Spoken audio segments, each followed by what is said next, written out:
नमस्कार, मेरा नाम रत्नेश है और आज मैं आपको अपनी जिंदगी की एक ऐसी घटना सुनाने जा रहा हूं जो शायद आपको अविश्वसनीय लगे, लेकिन यह बिल्कुल सच है।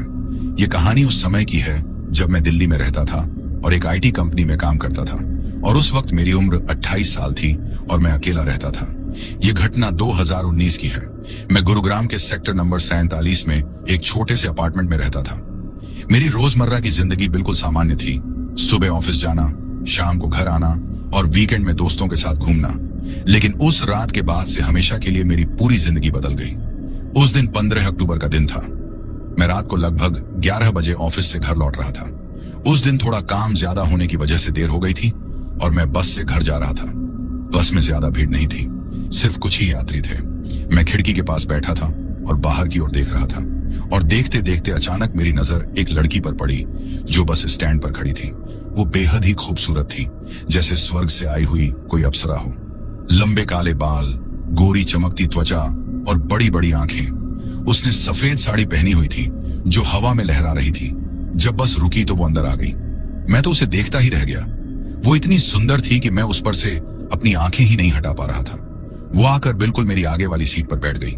कुछ देर बाद उसने मुड़कर मेरी तरफ देखा और मुस्कुराई और उसकी वो मुस्कान इतनी मोहक थी कि मैं उसमें खो गया। वो धीरे से बोली कि क्या आप भी सेक्टर नंबर 47 ही जा रहे हैं? मैंने बस हाँ में सिर हिलाया। मैं उसकी सुंदरता के सामने बोल नहीं पा रहा था, बस उसे देखता रह गया। मैं भी वहीं जा रही हूं, उसने कहा और हाथ आगे बढ़ाते हुए बोली, मेरा नाम अनु है। मैंने भी किसी तरह हाथ आगे बढ़ाते हुए हाथ मिलाया और कहा, मेरा नाम रत्नेश है। उसने मुझसे पूछा कि क्या मैं आपके पास आ सकती हूं? मैंने कहा, हाँ बिल्कुल। वो मेरे पास मेरी सीट में आ गई। उसकी खुशबू इतनी मनमोहक थी कि मुझे आसपास का कुछ भी पता नहीं चल रहा था। मैं बस उसी में खो रहा था। हमने बाकी सफर बातें करते हुए काटा। वो बहुत अच्छी बातें करती थी और मैं उसकी हर बात में खो जाता था। जब हमारा स्टॉप आया तो हम दोनों साथ उतरे। उसने जाते जाते पूछा कि क्या आप कल शाम को कॉफी के लिए मिल सकते हैं? मैंने बिना सोचे समझे तुरंत हाँ कर दिया। हमने सिटी वॉक मॉल में मिलने का प्लान बनाया। उस रात मैं सो नहीं पाया। बार बार उसकी खूबसूरत आंखों और मुस्कान के बारे में सोच रहा था। मुझे लगा जैसे मुझे प्यार हो गया है, लेकिन मैं इस बात से बिल्कुल अनजान था कि वो कौन है और आगे मेरे साथ क्या होने वाला है। अगली शाम को मैं उत्साह से भरा हुआ सिटी वॉक मॉल पहुंच गया। अनु वहां पहले से ही मौजूद थी। आज वो काली जीन्स और सफेद टॉप पहने हुए थी, जिसमें वो और भी खूबसूरत लग रही थी। हमने कैफे कॉफी डे में बैठकर कॉफी पी और घंटों बातें करी। वो मुझसे मेरे काम, परिवार और शौक के बारे में पूछ रही थी।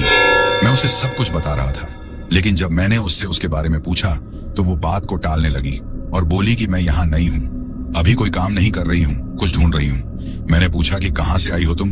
उत्तराखंड से, उसने जवाब दिया, लेकिन उसकी आंखों में कुछ अजीब सा था। कॉफी के दौरान मैंने नोटिस किया कि वो अपनी कॉफी पी नहीं रही थी, बल्कि कप को छू रही थी बस। जब मैंने इसके बारे में पूछा तो हंसकर बोली कि मैं ऐसे ही धीरे धीरे पीती हूँ। शाम को जब हम निकल रहे थे तो मैंने देखा कि मॉल के गार्ड अजीब तरीके से अनु को देख रहे थे। एक गार्ड तो डर गया और दूसरी तरफ देखने लगा, लेकिन ये मुझे कुछ अजीब लगी क्योंकि अनु इतनी खूबसूरत थी कि किसी का भी मन मोह ले। लेकिन ये गार्ड क्यों डर रहे थे उसे देखकर? मैंने अनु से पूछा कि क्या बात है, ये गार्ड आपको इतनी अजीब नजरों से क्यों देख रहा था? अनु ने अपने कंधे उठाते हुए कहा कि पता नहीं, शायद वो मुझे पसंद कर रहा हो, लेकिन मुझे बार बार लग रहा था कि बात तो कुछ और ही है। क्योंकि गार्ड के चेहरे पर डर था, बाकी प्यार या पसंद का भाव। घर जाते समय अनु ने मेरा हाथ पकड़ा, लेकिन उसके हाथ पकड़ाते ही मैं एकदम से कांप गया क्योंकि उसका हाथ बर्फ की तरह ठंडा था। मैंने उससे अपना हाथ छुड़ाते हुए पूछा कि तुम्हारे हाथ इतने ठंडे क्यों हैं अनु? उसने मेरे इस सवाल का बहुत ही अजीब जवाब दिया कि मुझे हमेशा ठंड लगती है, लेकिन उस दिन दिल्ली में काफी गर्मी थी। अक्टूबर में भी तापमान 25-26 डिग्री था, फिर भी उसके हाथ बर्फ की तरह ठंडे थे।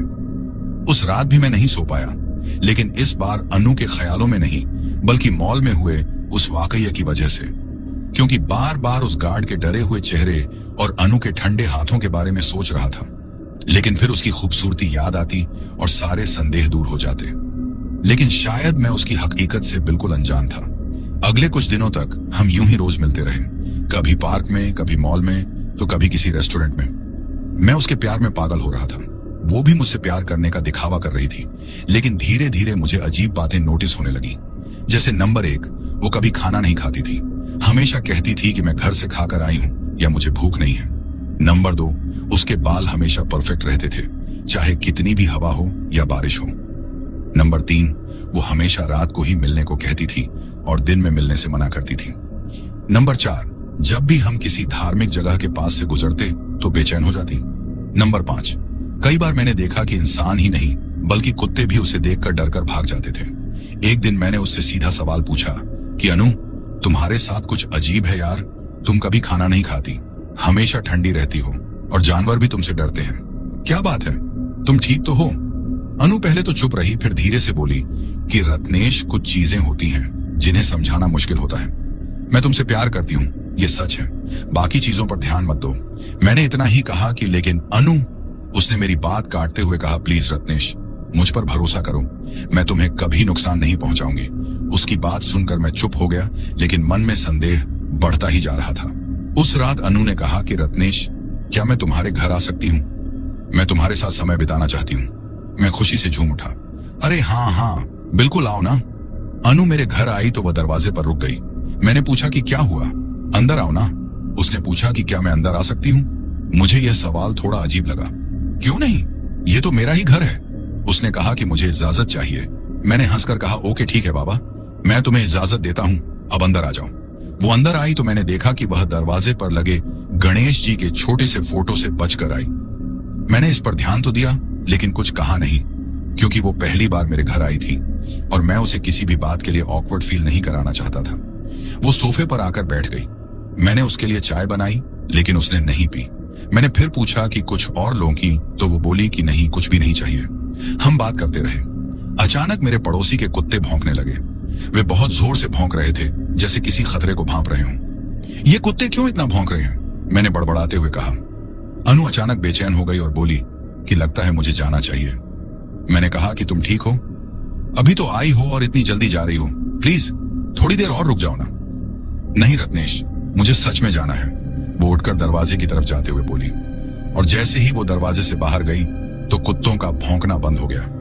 ये बात मुझे बहुत अजीब लगी, लेकिन मैंने सोचा कि शायद कुत्तों की ही वजह से अनु अनकंफर्टेबल होकर चली गई। उस रात मैं बहुत परेशान था। सारी घटनाएं मेरे दिमाग में चल रही थी। आखिर अनु के साथ क्या बात थी? अगले दिन मैंने ऑफिस में गूगल पर सर्च करना शुरू किया। मैं ऐसे सिम्पटम्स के बारे में पढ़ने लगा, जैसे ठंडे हाथ, खाना न खाना, जानवरों का डरना, धार्मिक स्थानों से बचना, घर में आने के लिए इजाजत मांगना। जब मैंने ये सब सिम्पटम्स एक साथ सर्च किए तो कुछ अजीब वेबसाइट्स आई। वहां पिशाच, चुड़ैल और अलौकिक शक्तियों के बारे में लिखा था। एक वेबसाइट पर लिखा था, पिशाचिनी के लक्षण, वे इंसान का रूप धारण कर सकती हैं, बहुत खूबसूरत दिखती हैं, उनका शरीर हमेशा ठंडा रहता है, वे भोजन नहीं कर सकती, जानवर उनसे डरते हैं और वे बिना इजाजत किसी घर में प्रवेश नहीं कर सकती। मैं ये सब पढ़कर हैरान रह गया। ये सब तो बिल्कुल वैसा ही था जैसा अनु के साथ हो रहा था, लेकिन मैंने खुद को समझाया कि ये सब बकवास है। अनु एक साधारण लड़की है, ना कि कोई पिशाचिनी। लेकिन मन में संदेह बना रहा। उस रात से मुझे अजीब सपने आने लगे। मैं सपने में देखता कि अनु मेरे बेड के पास खड़ी है और मुझे देख रही है। उसकी आंखें लाल हो जाती और वो एक डरावनी आवाज में हंसती। कई रात में अचानक उठ जाता और कमरे में देखता, लेकिन कोई नहीं होता था। लेकिन मुझे ऐसा जरूर लगता कि कोई मुझे देख रहा है। दिन में मैं बहुत थका हुआ रहने लगा। ऑफिस में भी मन नहीं लग रहा था। मेरे कॉलीग्स पूछते कि क्या बात है, लेकिन मैं किसी को कुछ भी नहीं बता सकता था। एक रात मैंने सपने में देखा कि अनु मेरे गले पर बैठी है और कुछ चूस रही है। मैं उठने की कोशिश कर रहा था, लेकिन हिल नहीं पा रहा था। जब मैं जागा तो मेरे गले पर अजीब से निशान थे। मैंने बाथरूम में जाकर आईने में देखा तो मेरे गले पर छोटे छोटे लाल निशान थे, जैसे कि किसी ने काटा हो। ये देखकर मैं घबरा गया। मैं अपने क्लोजेस्ट फ्रेंड अमित से मिला। अमित और मैं कॉलेज के समय से दोस्त थे और वो भी दिल्ली में ही रहता था। मैंने कहा, यार अमित, मुझे तुमसे कुछ बात करनी है। हमने पास के ही एक कैफे में बैठकर बात की। मैंने उसे अनु के बारे में सब कुछ बताया, उसकी खूबसूरती से लेकर अजीब सिम्पटम्स तक। अमित पहले तो हंसा, यार तू प्यार में पागल हो गया है, इसलिए अजीब चीजें दिख रही हैं। लेकिन जब मैंने उसे अपने गले के निशान दिखाए तो चिंतित हो गया। ये क्या है रत्नेश? ये तो सच में अजीब है, बहुत अजीब। मुझे भी यही लग रहा है कि कुछ गड़बड़ है। अमित थोड़ी देर सोचता रहा और फिर बोला, सुन, मेरे नाना जी हमेशा कहते थे कि ऐसी चीजें होती हैं। तू एक काम कर, अगली बार जब वो तुझसे मिले तो उसे आईने में देखने की कोशिश करना। मैंने पूछा कि आईने में क्यों? वह बोला कि नाना जी कहते थे कि पिशाच आईने में नहीं दिखते। और एक काम और कर, उसे कुछ धार्मिक चीज दिखा और फिर देख कि वो कैसा रिएक्ट करती है। मैंने हाँ में सिर हिलाया। अब मुझे केवल सच जानना था कि अनु आखिर है क्या। अगली शाम अनु से मिलने का प्लान था। मैंने कुछ तैयारी की। मैंने अपनी जेब में एक छोटा सा हनुमान चालीसा रख लिया और रेस्टोरेंट में ऐसी जगह बुकिंग करवाई जहां आईना हो। हम कॉर्नर प्लेस के एक रेस्टोरेंट में मिले। वो आज सफेद कुर्ता और जीन्स में आई थी और हमेशा की तरह खूबसूरत दिख रही थी। हमने टेबल पर बैठकर ऑर्डर किया। मैंने डिलिबरेटली वो टेबल चुना थी जहां पीछे बड़ा आईना लगा था। जब वेटर खाना लेकर आया तो मैंने ध्यान से देखा कि आईने में क्या दिख रहा है। मैं वहां बैठा था, वेटर दिख रहा था, लेकिन अनु की कोई रिफ्लेक्शन नहीं थी। मैं शॉक्ड रह गया। आईने में सिर्फ एक खाली कुर्सी दिख रही थी जहां अनु बैठी थी। मैंने अपनी आंखें मेली और फिर से देखा, लेकिन हर बार वही सीन था। अनु आईने में नजर नहीं आ रही थी। अब मुझे कंफर्म हो गया कि कुछ ना कुछ सुपर नेचुरल जरूर है। मैंने कांपती आवाज में अनु से पूछा कि अनु तुम कौन हो? उसने मुस्कुराते हुए पूछा कि क्या मतलब? मैंने जेब से हनुमान चालीसा निकाली। जैसे ही मैंने वो उसकी तरफ की, उसने तुरंत पीछे हट गई। ये क्यों निकाला? उसने घबरा कर पूछा। तुम आईने में दिखाई नहीं दे रही हो अनु, तुम इंसान नहीं हो, है ना? अनु का चेहरा पल भर के लिए बदल गया। उसकी आंखें लाल हो गईं और चेहरे पर एक स्केरी एक्सप्रेशन आ गया, लेकिन तुरंत ही वो नॉर्मल हो गई। वो बोली कि रत्नेश तुम बिल्कुल गलत समझ रहे हो। मैंने कहा नहीं अनु, मुझे सच बताओ तुम क्या हो? रेस्टोरेंट में अब कम लोग थे और हम कॉर्नर में बैठे थे। अनु ने गहरी सांस ली और फिर सीधा मेरी आंखों में देखते हुए बोली, ठीक है रत्नेश, मैं तुम्हें सच बताती हूँ, लेकिन ये प्रॉमिस करो कि तुम मुझे सुनोगे और समझोगे।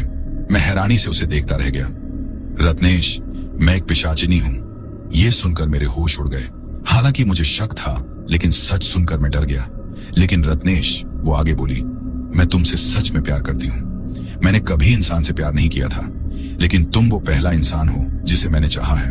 तुम क्यों मेरे पास आए और तुम मुझसे क्या चाहती हो? अनु की आंखों में आंसू आ गए। रत्नेश, मैं पिछले 200 सालों से इस दुनिया में हूं। मैं इंसानों की जीवन शक्ति चूज कर जीती हूं, लेकिन तुम्हें देखकर मुझे पहली बार लगा कि मैं भी प्यार कर सकती हूं। मेरी जीवन शक्ति? मतलब तुम मुझे भी मार डालोगी? वो बोली कि मैं तुम्हें नुकसान नहीं पहुंचाना चाहती। मैं सिर्फ थोड़ी सी एनर्जी लेती हूं ताकि मैं इस रूप में रह सकूं। उसकी ये बात सुनकर मुझे समझ आया कि मैं इतना थका क्यों रहना लगा था। वो धीरे धीरे मेरी एनर्जी चूस रही थी। मैंने कहा कि अनु, ये गलत है, तुम किसी को मारने का हक नहीं रखती। उसने मासूम आवाज में कहा कि मैं तुम्हें नहीं मारना चाहती, मैं तुम्हारे साथ रहना चाहती हूँ। हम एक नॉर्मल लाइफ जी सकते हैं। मैंने कहा, नॉर्मल लाइफ? लेकिन तुम तो एक पिशाचिनी हो ना। रेस्टोरेंट के कुछ लोग हमारी तरफ देखने लगे थे। मैं उठा और बोला, चलो यहां से। हम बाहर आए। मैं बहुत कंफ्यूज्ड था। एक तरफ डर था, लेकिन दूसरी तरफ अभी भी उसके लिए फीलिंग्स थी। अगले कुछ दिनों में बहुत परेशान रहा। अनु ने मुझे कई मैसेज भेजे, लेकिन मैं रिप्लाई नहीं कर रहा था। उसके मैसेज कुछ इस तरह के थे, रत्नेश प्लीज मुझसे बात करो, मैं तुम्हें एक्सप्लेन करना चाहती हूँ। मैं जानती हूँ कि तुम डरे हुए हो, लेकिन मैं तुम्हें कोई नुकसान नहीं पहुंचाऊंगी। प्लीज एक बार मिलो, मैं तुमसे कुछ इंपॉर्टेंट बात करना चाहती हूँ। मैं अमित से भी मिला और उसे सब कुछ बताया। वो शुरू में बिलीव नहीं कर रहा था, लेकिन मैंने उसे मिरर वाली बात बताई तो वो भी शॉक्ड हो गया और बोला कि यार ये तो सीरियस मैटर है, तुझे उससे दूर ही रहना चाहिए। मैंने अमित से कहा कि लेकिन अमित, वो कह रही है कि वो मुझसे प्यार करती है। अमित बोला, अरे यार वो एक पिशाचिनी है, वो सिर्फ तेरी एनर्जी चुस रही है, तू पागल हो गया है क्या? अमित का कहना तो सही था, लेकिन मैं अभी भी उसके लिए कुछ महसूस कर रहा था। हो सकता है ये उसके सुपर नेचुरल पावर्स का इफेक्ट हो। आखिर में मैंने डिसाइड किया कि मैं उससे एक बार मिलूंगा और सब कुछ क्लियर कर दूंगा। मैंने अनु को मैसेज किया कि मैं उससे मिलना चाहता हूँ। उसने तुरंत रिप्लाई किया और कहा कि वो सेंट्रल पार्क में मिलना चाहती है। रात के 10 बजे मैं वहां पहुंचा। पार्क में ज्यादा लोग नहीं थे। अनु पहले से ही वहां गई थी। वो एक बेंच पर बैठी थी और उसका चेहरा उदास था। उसने जब मुझे देखा तो खुश होते हुए कहा कि रत्नेश तुम आ गए। मैं उसके सामने खड़ा रहा। अनु, हमें ये खत्म करना होगा। उसकी आंखों में आंसू आ गए। क्यों रत्नेश? मैं तुमसे सच में प्यार करती हूँ। मैंने दिल पे पत्थर रखकर कहा कि अनु तुम एक पिशाचिनी हो और तुम मेरी जिंदगी खतरे में डाल रही हो। उसने कहा कि मैं तुम्हें कुछ नहीं होने दूंगी, मैं बस थोड़ी सी एनर्जी लेती हूँ। मैंने थोड़ा गुस्सा होते हुए कहा कि क्या थोड़ी सी? मैं पिछले हफ्तों से कमजोर हो रहा हूँ, तुम धीरे धीरे मुझे मार रही हो। अनु उठकर मेरे पास आई और बोली, रत्नेश प्लीज समझने की कोशिश करो। मैंने तुम्हारे साथ अपनी असली फीलिंग्स डेवलप की है। मैं तुम्हारे बिना नहीं रह सकती। मैंने कहा कि तो तुम अपना ये रूप छोड़ दो और एक नॉर्मल इंसान बनो। उसने कहा कि ये पॉसिबल नहीं है रत्नेश, मैं यही हूँ, मैं अपनी प्रकृति नहीं बदल सकती। रत्नेश क्या तुम मेरी कहानी सुनोगे? मैं बेंच पर बैठ गया और बोला कि हाँ बताओ। मैं 200 साल पहले एक गांव में रहती थी, उत्तराखंड के पहाड़ी में। मेरा नाम अनुराधा था। मैं एक नॉर्मल लड़की थी जो अपने परिवार के साथ खुशी से रहती थी। उसकी आवाज में दर्द था। एक दिन गांव में एक तांत्रिक आया। वो बुरी शक्तियों के साथ काम करता था। उसकी नजर मुझ पर पड़ गई। जब मैं उसे मना किया तो उसने मुझ पर शाप डाल दिया। मैंने पूछा कि कैसा शाप? उसने मुझे एक पिशाचिनी बना दिया। मैं मर गई लेकिन फिर से जीवित हो गई। लेकिन अब मैं इंसान नहीं थी। मुझे जिंदा रहने के लिए दूसरों की जीवन शक्ति चाहिए होती थी। मुझे उससे तरस आया। मैंने पूछा, तो तुमने क्या किया? उसने कहा, शुरू में मैं बहुत परेशान थी। मैं नहीं चाहती थी कि किसी को नुकसान पहुंचे, लेकिन भूख इतनी तेज होती थी कि मुझसे कंट्रोल नहीं होता था। तुमने कितने लोगों को? मैंने इतना पूछा ही था कि वो बोली, बहुत सारे रत्नेश। पिछले 200 सालों में मैंने अनगिनत लोगों की जीवन शक्ति चूसी है। कुछ मर गए और कुछ बच गए। उसकी आवाज में गिल्ट था, जैसे उसने ये मजबूरी में किया हो और उसके पास इसके अलावा कोई और रास्ता ना रहा हो। मैंने पूछा, फिर तुम मेरे पास क्यों आई हो? वो बोली, क्योंकि मैं इस जिंदगी से तंग आ गई हूँ। मैं हमेशा अकेली रहती हूँ। कोई प्यार नहीं करता, सिर्फ डरते हैं। इतना कहकर रोने लगी। जब मैंने तुम्हें देखा तो पहली बार लगा कि शायद मैं भी नॉर्मल रिलेशनशिप रख सकूं। अनु की कहानी सुनकर मुझे उस पर तरस आया। 200 साल से वो इसी तरह जी रही थी, अकेली, डरी हुई और सबसे छुपकर। मैंने कहा, अनु मैं समझ सकता हूं कि तुम्हारी हालत क्या है, लेकिन तुम जो कर रही हो वो गलत है। वो बोली, मैं जानती हूं लेकिन मेरे पास कोई दूसरी चॉइस नहीं है। मैं मजबूर हूं। मैंने पूछा कि क्या कोई तरीका है जिससे तुम इस शाप से छुटकारा पा सको? अनु ने सिर हिलाया और बोली कि मैंने बहुत कोशिश की है। कई तांत्रिकों से मिली, कई जगह गई, लेकिन कोई सॉल्यूशन नहीं मिला। मैं सोचने लगा, क्या वाकई कोई तरीका नहीं था? मैं अनु से प्यार करता था लेकिन यह भी जानता था कि वो डेंजरस थी। मैंने कहा कि अनु, अगर मैं तुम्हारी हेल्प करूं तो क्या तुम प्रॉमिस करोगी कि तुम किसी और को नुकसान नहीं पहुंचाओगी? उसकी आंखों में चमक आ गई। हाँ रत्नेश, मैं प्रॉमिस करती हूं। अगर तुम मेरी हेल्प करोगे तो मैं कोशिश करूंगी कि किसी को नुकसान ना पहुंचाऊं। मैंने कहा कि ठीक है, मैं तुम्हारी हेल्प करूंगा, लेकिन तुम्हें मेरी बात माननी होगी। अनु ने खुशी से मुझे हक कर लिया। इसका शरीर अभी भी ठंडा था, लेकिन मुझे एक स्ट्रेंज कंफर्ट मिला। अगले दिन से मैंने रिसर्च करना शुरू किया। मैं लाइब्रेरीज जाता, इंटरनेट पर सर्च करता और पुराने लोगों से बात करता। मुझे पता चला कि पिशाच और पिशाचिनियों के बारे में हिंदू शास्त्रों में काफी कुछ लिखा है। वे मरे हुए लोग होते हैं जो गलत तरीके से जीवित हो जाते हैं। मैं एक बुजुर्ग पंडित जी से मिला।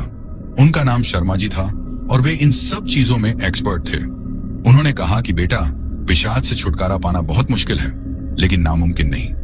मैंने पूछा कि कैसे पंडित जी? उन्होंने कहा कि 3 तरीके हैं। पहला, उस तांत्रिक को ढूंढना जिसने शाप डाला है और उससे शाप हटवाना। मैंने कहा कि पंडित जी, वो तो 200 साल पहले की बात है, वो तो कब का मर गया होगा। उन्होंने फिर दूसरा तरीका बताया, किसी महान संत या तांत्रिक से शाप तोड़वाना। मैंने तीसरा तरीका पूछा तो पंडित जी चुप हो गए। मैंने फिर पूछा कि पंडित जी, तीसरा तरीका क्या है? उन्होंने कहा कि तीसरा तरीका बहुत खतरनाक है। पिशाच को पूरी तरह डिस्ट्रॉय करना होता है, लेकिन इसमें आपकी जान भी जा सकती है। मुझे दूसरा ऑप्शन बेहतर लगा। मैंने पंडित जी से पूछा कि क्या आप किसी ऐसे व्यक्ति को जानते हैं जो ये काम कर सके? उन्होंने कहा कि हाँ, हरिद्वार में एक बाबा जी रहते हैं। वो इन चीजों के बहुत बड़े जानकार हैं, लेकिन बेटा, वो पिशाचिनी तुम्हें जाने नहीं देगी। पंडित जी की ये बात तो सच थी कि अगर अनु को पता चल जाए कि मैं उसे ठीक करने की कोशिश कर रहा हूं, तो वो कुछ भी कर सकती थी। मैंने अनु से कहा कि मैं कुछ दिनों के लिए घर जा रहा हूं। वो सस्पिशियस हो गई। बोली कि कहां जा रहे हो? मैंने कहा कि उत्तराखंड, अपने रिलेटिव से मिलने। उसने कहा कि मैं भी आऊं। मैंने कहा कि नहीं अनु, फैमिली मैटर है, मैं जल्दी वापस आ जाऊंगा। वो नाखुश थी लेकिन मान गई। मैं हरिद्वार पहुंचा और उस बाबा जी को ढूंढने लगा जिनके बारे में पंडित जी ने बताया था। काफी मशक्कत के बाद मुझे हर की पौड़ी के पास एक छोटे से आश्रम में वो मिले। बाबा जी की उम्र लगभग 70-80 साल के आसपास रही होगी। वो बहुत ही शांत और तेजस्वी व्यक्तित्व के थे। उन्होंने मुझसे पूछा कि बेटा, तू यहाँ क्यों आया है? मैंने उनको अपनी पूरी कहानी बताई। वे चुप होकर सुनते रहे। फिर उन्होंने पूछा कि तू उस पिशाचिनी से प्यार करता है ना? जी हाँ बाबा जी, मुझे पता है ये गलत है, लेकिन मैं उससे प्यार करता हूँ।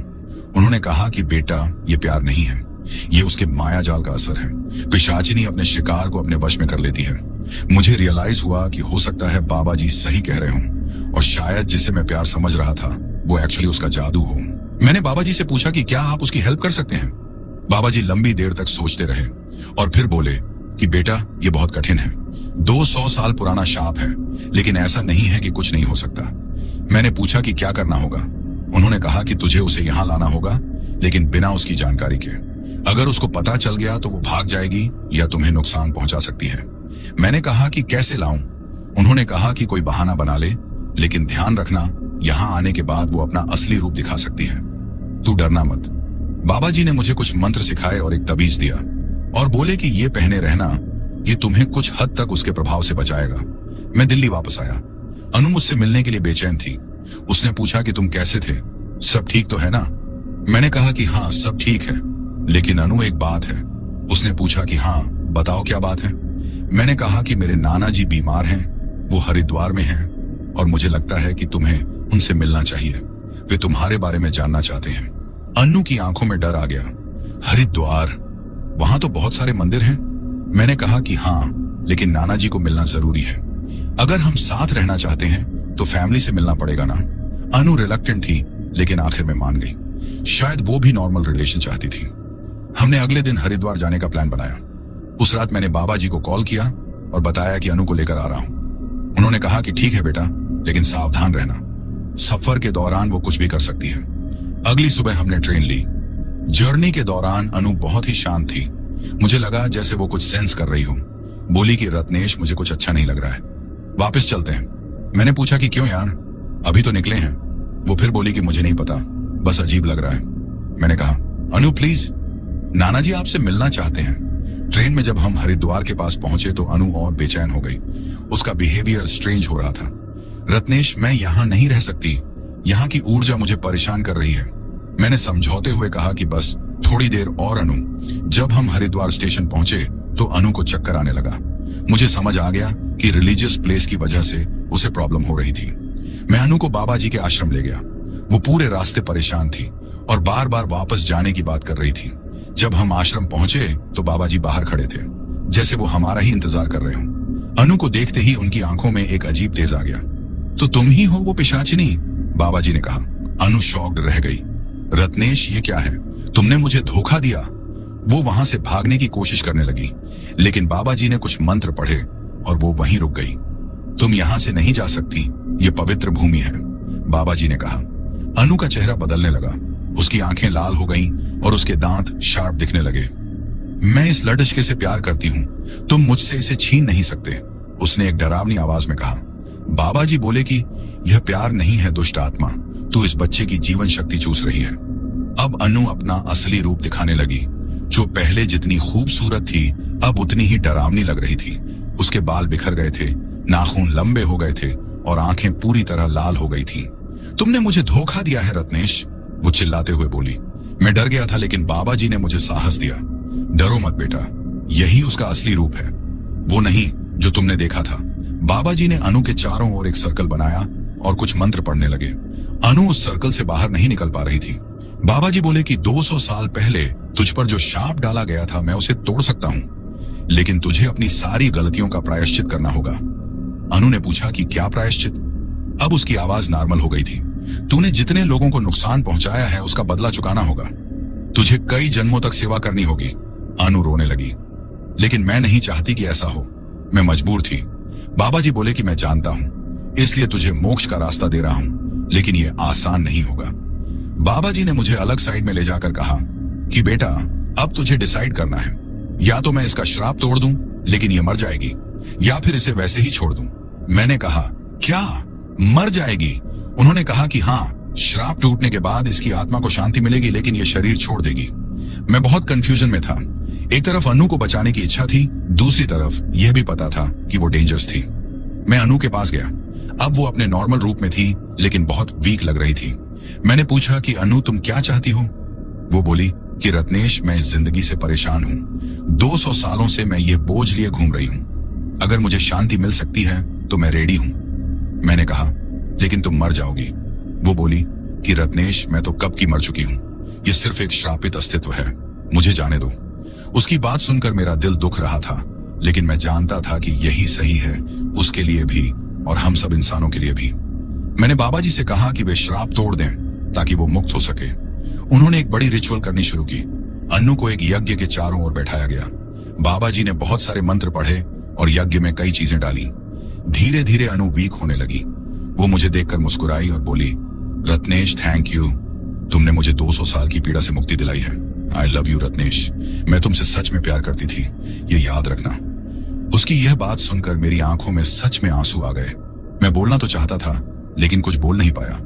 यज्ञ की आग और तेज हो गई। अचानक एक ब्राइट लाइट आई और अनु गायब हो गई। बाबा जी ने कहा कि उसकी आत्मा को शांति मिल गई, अब वो अगले जन्म की तैयारी कर रही होगी। मैं रोने लगा। भले ही वो एक पिशाचिनी थी लेकिन मुझे उसकी आदत हो गई थी। मैं दिल्ली वापस आ गया। पहले कुछ दिन बहुत मुश्किल रहे।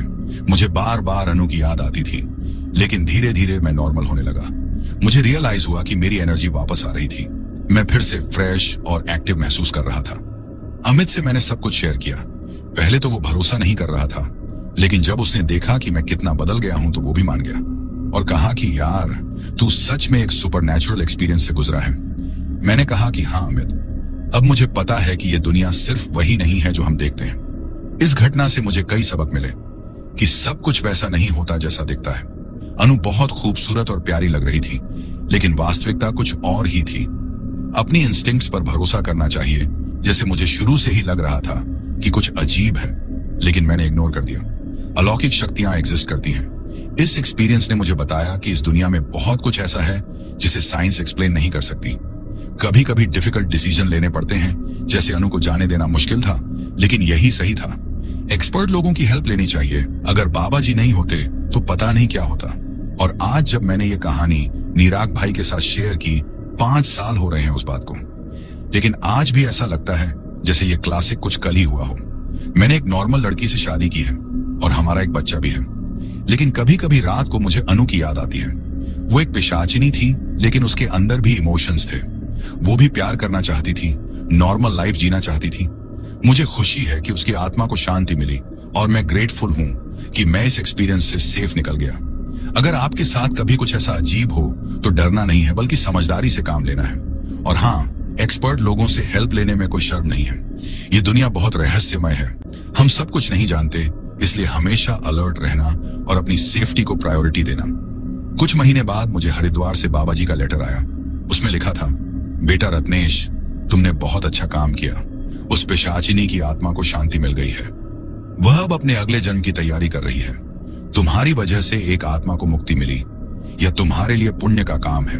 आगे भी सावधान रहना। इस दुनिया में ऐसी कई शक्तियां हैं। आशीर्वाद के साथ, बाबा श्री रामदास। यह लेटर पढ़कर मुझे बहुत शांति मिली। मुझे लगा कि मैंने सही किया था। आज भी जब मैं किसी अजीब सिचुएशन में फंसता हूं तो अनु की याद आ जाती है। वह मुझे सिखा गई कि लाइफ में कभी कभी टफ डिसीजंस लेने पड़ते हैं। और हाँ, मैं अब भी वह ताबीज पहनता हूं जो बाबा जी ने दिया था। पता नहीं कब जरूरत पड़ जाए। तो दोस्तों, यह थी आज की कहानी रत्नेश जी की, उन्हीं के पॉइंट ऑफ व्यू से। दोस्तों, आप लोगों का साथ ही मेरी कहानियों को जिंदा रखता है और आज मैं शुक्रिया अदा करना चाहता हूं उन सब का जो इस कहानी के सफर में मेरे साथ रहे।